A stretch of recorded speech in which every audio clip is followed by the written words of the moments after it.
Raamattu sanoo, että niin on Jumala maailmaa rakastanut, että hän antoi ainokaisen elämän, että ainokaisen poikansa, ettei yksikään, joka hänen uskoo, hukkuisi, vaan hänellä olisi iankaikkinen elämä.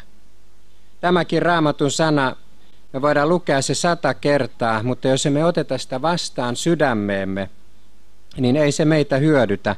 Meidän tulee toimia ja elää sen mukaan, mitä sana opettaa ja mitä on kirjoitettu, ja silloin se sana alkaa tehdä ihmettä meissä.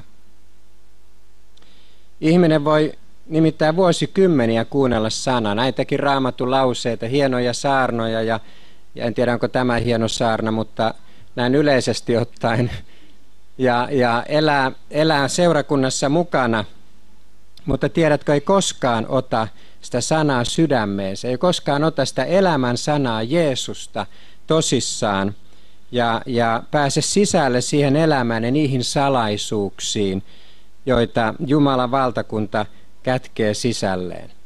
Eräs nainen oli ammatiltaan seurakunnan diakoni, keski-ikäinen nainen, päälle 50 nainen, ja kerran sitten eräs uskova ystävä kysyi häneltä, että miten ystävä on, että haluaisitko antaa elämäsi Kristukselle. Niin tämä diakonissa hermostui, mitä se multa tällaista kyselet, että mähän on ollut kirkossa työssä jo melkein 30 vuotta, ja sä tuut multa kyselemään tällaista. Hän loukkaantui sydänjuuriaan myöten.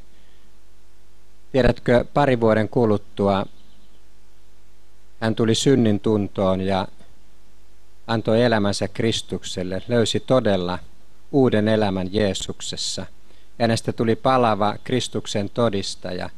Hän oli vuosikymmeniä kuunnellut sanaa, vuosikymmeniä ollut hengellisessä työssä seurakunnan diakonissana, eikä koskaan ollut ottanut vastaan sitä sanaa sydämeensä. Koskaan se ei ollut saavuttanut muuta kuin hänen ajatuksensa, ja se oli ollut hienoa filosofiaa, mutta ei todellista elämää.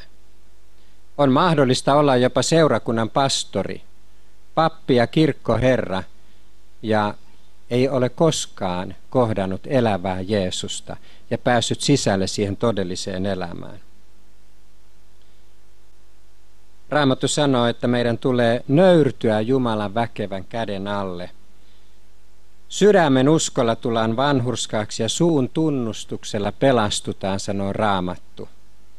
Meidän tulee todella sydämestämme ottaa vastaan evankeliumin sana ja tunnustautua Kristuksen seuraajaksi. Ja silloin me päästään sisälle siihen elämään, jota Jeesus tarjoaa. Haluan sanoa tämän tänään,